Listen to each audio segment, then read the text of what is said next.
मुटियाला सा बच्चा बैठा गुग्गू घोड़े बेच रहा है। 30 रुपए को 10 करवा लें, किन चक्करों में पड़ना, दिन में आधी रोटी खाने वाले से भी लड़ना।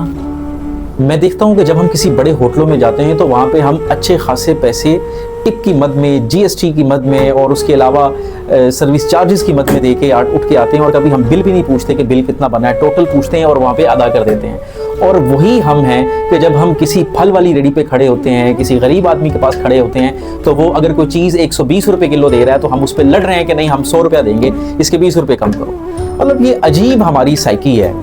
कि अगर एक बंदा जिसने एक मन उसने फ्रूट लेके आया, 40 किलो उसका फ्रूट है और उसने 30 रुपये फ्रूट के कमा लेने हैं, तो वो सुबह से लेकर शाम तक की रेडी लगा के वो अगर 1000-1200 रुपया कमा लेगा और उसको हम अगर 150 इजाफी दे देंगे तो इसमें क्या फ़र्क पड़ेगा। तो शायर कहता है कि दिन में आधी रोटी खाने वाले से